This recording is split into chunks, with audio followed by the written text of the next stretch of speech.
Shalom semuanya. Dengan tidak terasa kita sudah memasuki bulan Desember 2025. Di mana tema Natal tahun 2025 yang Tuhan berikan adalah bahwasanya untuk selama-lamanya kasih setianya. Sebab Tuhan baik, bahwasanya untuk selamanya kasih setianya. Sebab Tuhan baik, bahwasanya untuk selamanya kasih setianya.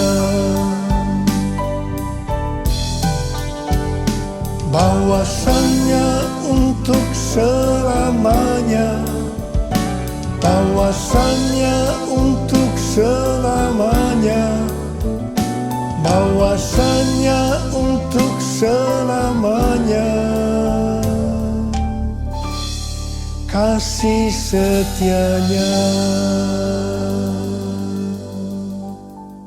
1 Tawarikh 16 ayat 34 berkata, bersyukurlah kepada Tuhan, sebab Ia baik, bahwasanya untuk selama-lamanya kasih setianya. Daud memindahkan tabut Allah dari rumah Obed-Edom ke Yerusalem. Tabut Allah diletakkan di tengah-tengah kemah yang dibuatnya. Ini adalah pondok Daud.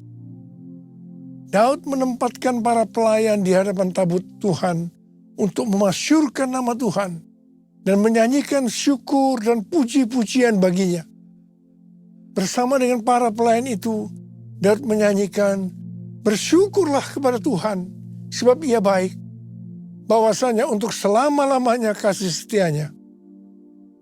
Hampir tiap pagi dalam doa, saya selalu memperkatakan, Tuhan Yesus, Engkau baik. Engkau sungguh baik dan sangat baik, bahwasanya untuk selama-lamanya kasih setiamu. Ternyata yang saya perkatakan itu adalah nyanyian Daud dalam 1 Tawarikh 16 ayat 34. Bersyukurlah kepada Tuhan, sebab Ia baik, bahwasanya untuk selama-lamanya kasih setianya.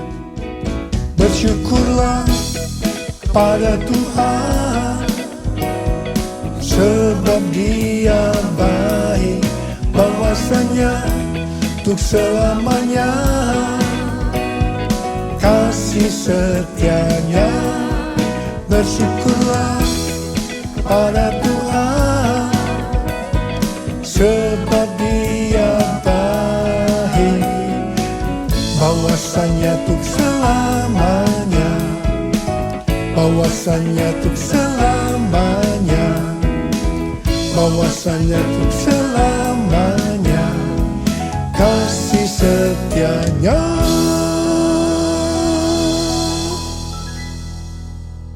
Di sini Daud bersama-sama dengan orang banyak mendeklarasikan kebaikan Tuhan. Sementara doa pribadi Daud kepada Tuhan biasanya memakai kata-kata kasih setiamu, seperti yang saya ucapkan kepada Tuhan. Dalam Perjanjian Lama, kasih setia chesed memiliki arti rahmat, belas kasihan, dan kesetiaan. Dalam Perjanjian Baru, padanan kata chesed adalah eleos, yang artinya rahmat atau belas kasihan. Menjelang kelahiran Yesus, Maria bernyanyi, dan rahmatnya turun-temurun atas orang yang takut akan Dia. Bagaimana kasih setia Tuhan ini dinyatakan? Lanjutan nyanyian Daud dalam 1 Tawarikh 16 ayat 35 berkata, selamatkanlah kami ya Tuhan Allah, penyelamat kami. Jadi kasih setianya dinyatakan lewat keselamatan yang Ia berikan.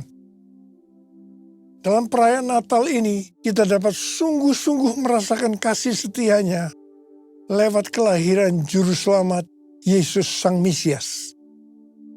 Yesus lahir dalam dunia untuk menyelamatkan umat manusia.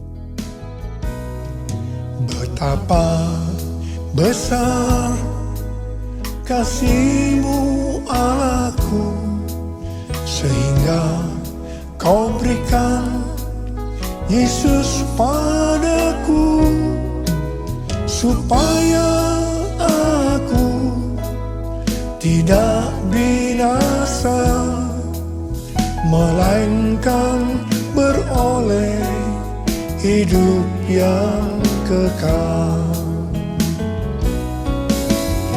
Ku sembah Kau, ku sembah Kau, Engkau yang layak untuk ku sembah. Ku sembah Kau, ku sembah Kau, Engkau yang layak untuk ku sembah. Tuhan Yesus berkata dalam Yohanes 3 ayat 16, karena begitu besar kasih Allah akan dunia ini, sehingga Ia telah mengaruniakan anaknya yang tunggal, supaya setiap orang yang percaya kepada yang tidak binasa, melainkan beroleh hidup yang kekal. Ada apa dengan manusia sehingga Tuhan Yesus harus datang ke dalam dunia ini? Alkitab katakan, semua orang telah berbuat dosa dan telah kehilangan kemuliaan Allah. Upah dosa adalah maut, mati, tempatnya di neraka. Neraka adalah tempat yang sangat mengerikan. Neraka adalah tempat yang paling gelap dan terdapat ratap dan kertak gigi. Neraka adalah tempat di mana api tidak pernah padam dan ulat bangkai tidak mati. Neraka adalah tempat penyiksaan oleh api dan belerang. Karena itu, jangan sampai masuk neraka. Untuk itulah Tuhan Yesus datang ke dalam dunia untuk membebaskan kita dari hukuman kekal selama-lamanya dalam neraka. Bagaimana cara Tuhan Yesus menyelamatkan umat manusia? 2 Korintus 5 ayat 21 berkata, Dia yang tidak mengenal dosa telah dibuatnya menjadi dosa karena kita, supaya dalam Dia kita dibenarkan oleh Allah. Ini dapat diterangkan sebagai berikut. Tuhan Yesus yang tidak mengenal dosa telah dibuatnya menjadi dosa karena kita. Artinya, Tuhan Yesus harus mati karena dosa-dosa kita. Sebenarnya kita yang harus mati, karena kitalah yang berdosa. Upah dosa adalah maut, mati. Tapi Tuhan Yesus tidak berdosa, telah dijadikan dosa. Artinya Tuhan Yesus yang mati menggantikan kita. Kalau kita melihat cara mati dari Tuhan Yesus, saya katakan bahwa itu sangat-sangat tidak manusiawi. Pada saat orang-orang Yahudi berteriak, salibkan dia, salibkan dia, maka Tuhan Yesus harus disalibkan. Proses awal dari penyalipan, jubah Tuhan Yesus dibuka. Tuhan Yesus diikat pada sebuah tonggak. Di sebelah kanan dan kirinya ada 2 algojo yang memegang cambuk. Ujung cambuk itu dari potongan tulang dan besi. Setiap kali cambuk itu dihunjamkan pada tubuh Tuhan Yesus, akan menimbulkan luka yang dalam. Darah bercucuran. Sakitnya luar biasa. Tuhan Yesus berteriak-teriak kesakitan. Tuhan Yesus memandikan darah. Apakah proses itu sudah selesai? Belum. Kepala Tuhan Yesus diberi mahkota duri. Duri ditancapkan di kepalanya dengan cara dipukul. Sakitnya luar biasa. Darah bercucuran. Apakah sekarang sudah selesai? Belum. Tangan dan kaki Tuhan Yesus dipakukan di kayu salib. Sakitnya luar biasa. Darah kembali bercucuran. Tuhan Yesus digantung di atas kayu salib. Di sini Tuhan Yesus menderita secara lahir maupun batin. Secara lahir dia merasakan sesak luar biasa karena cairan yang menekan jantungnya. Secara batin dia mendengar dan melihat semua orang menghujat dia, termasuk salah satu penjahat yang ada di sebelahnya. Pada akhirnya setelah Tuhan Yesus berseru, sudah selesai, it is finished, Kepadamulah nyawaku kuserahkan. Tuhan Yesus mati. Pertanyaannya, mengapa Tuhan Yesus harus mati dengan cara seperti itu? Dengan penderitaan yang luar biasa. Darah bercucuran secara luar biasa. Mengapa tidak dengan cara yang mati yang mudah? Dipenggal kepalanya, selesai. Mengapa harus dengan darah bercucuran? Alkitab katakan, tanpa penumpahan darah, tidak ada pengampunan dosa. Untuk mengampuni dosa saudara, dosa kita semua, Tuhan Yesus harus mati dengan cara demikian. Selain itu, apalagi yang Alkitab katakan dengan cara mati Tuhan Yesus yang seperti itu? Yang pertama, penyakit kitalah yang ditanggungnya. Yang kedua, penderitaan kita yang dipikulnya. Dan oleh bilur-bilurnya kita disembuhkan. Betapa Tuhan Yesus mengasihi kita semua. Tak terukur kasih-Mu Yesus, Kau telah mati gantikan diriku. Kau curahkan darah-Mu untuk tebus dosaku. Layaklah Kau Tuhan dipuji dan disembah dengan segenap hatiku.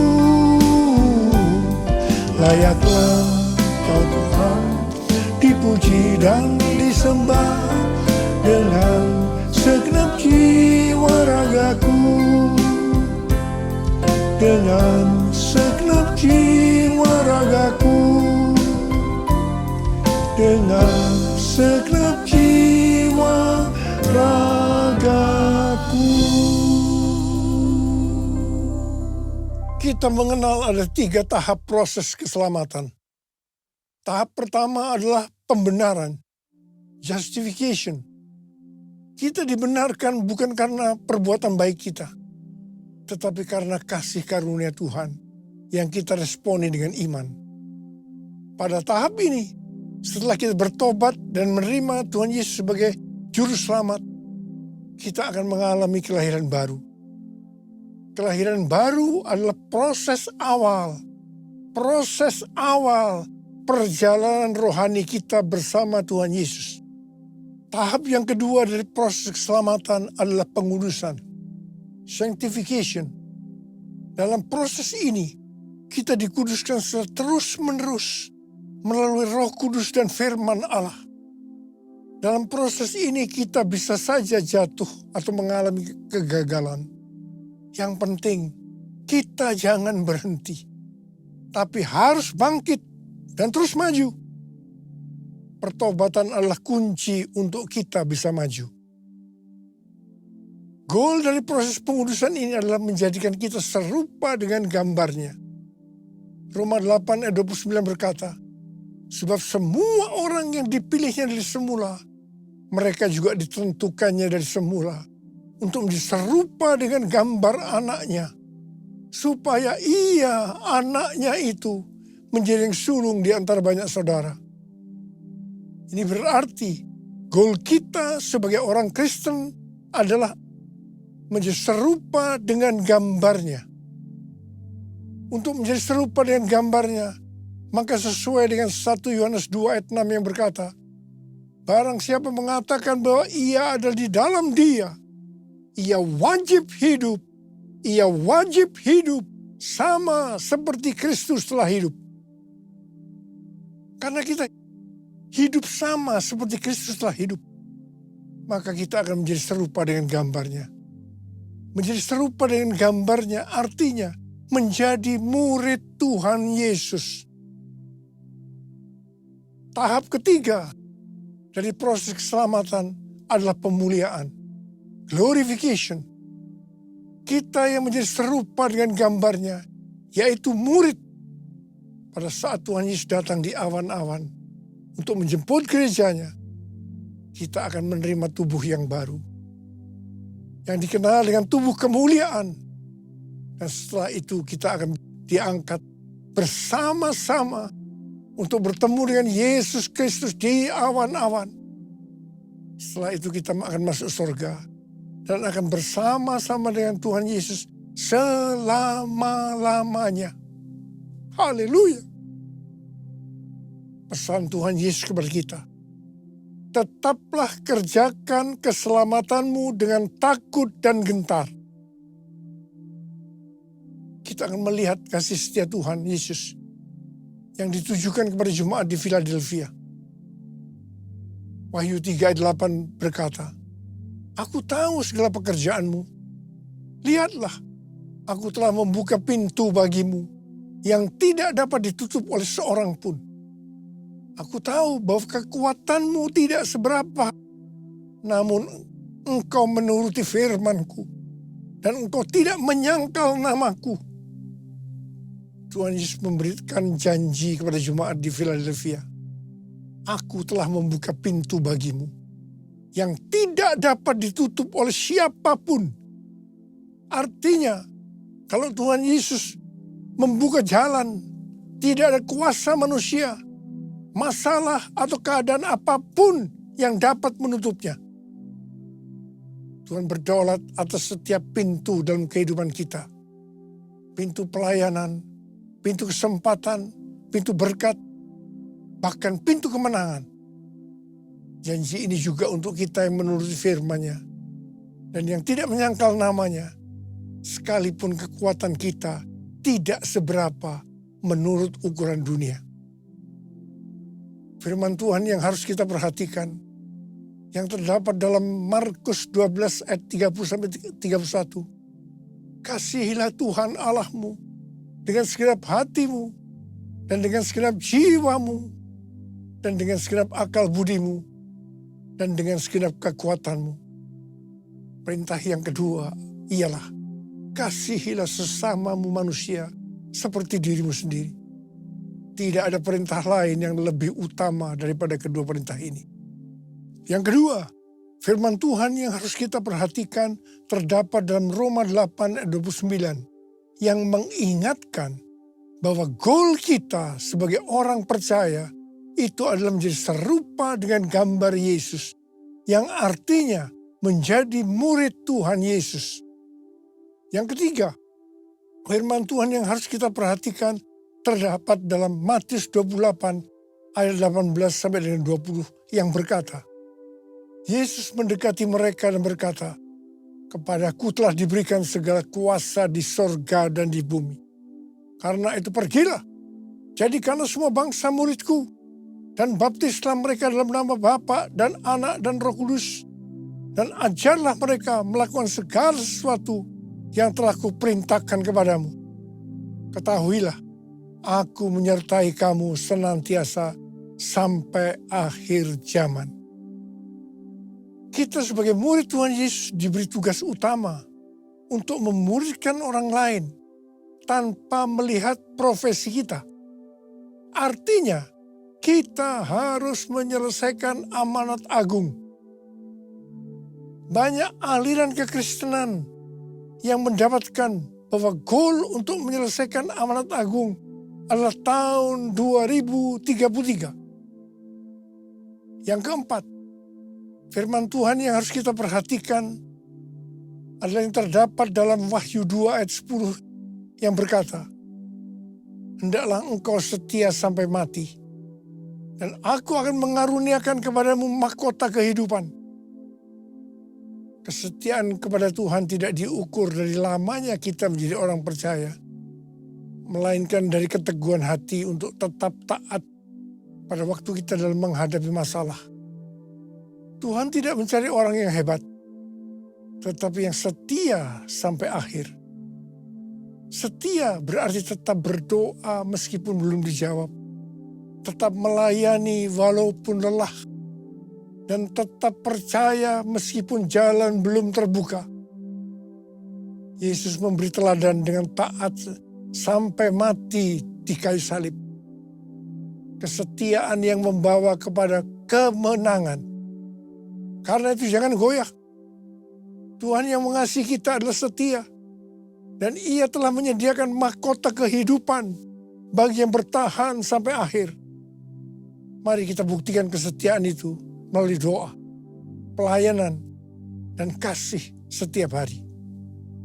Mari angkat tangan kita bersama-sama dan katakan bersama saya, sembah dan puji Dia, sembah dan puji Dia, sembah dan puji Dia, Sang Raja. Sembah dan puji Dia, sembah dan puji Dia, sembah dan puji Dia, Sang Raja. Mari kita berbesar.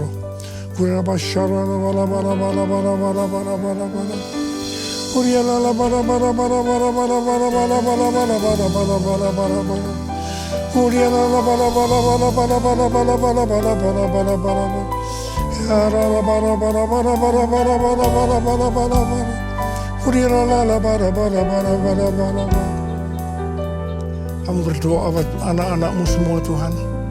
Kami akan segera memasuki tahun yang baru, tahun 2026. Berkati mereka berlimpah-limpah-limpah. Tuhan, terima kasih. Tuhan, terima kasih. Terima kasih, terima kasih, terima kasih. Dalam nama Yesus. Amin. Mari angkat kedua tangan saudara, terima berkat Tuhan. Kasih karunia Allah yang berlimpah-limpah dalam anak yang tunggal Yesus Kristus. Persekutuan yang manis dan Roh Kudus menyertai kita semua mulai hari ini sampai Tuhan Yesus datang menjemput kita di awan-awan dan bahkan sampai selama-lamanya. Amin.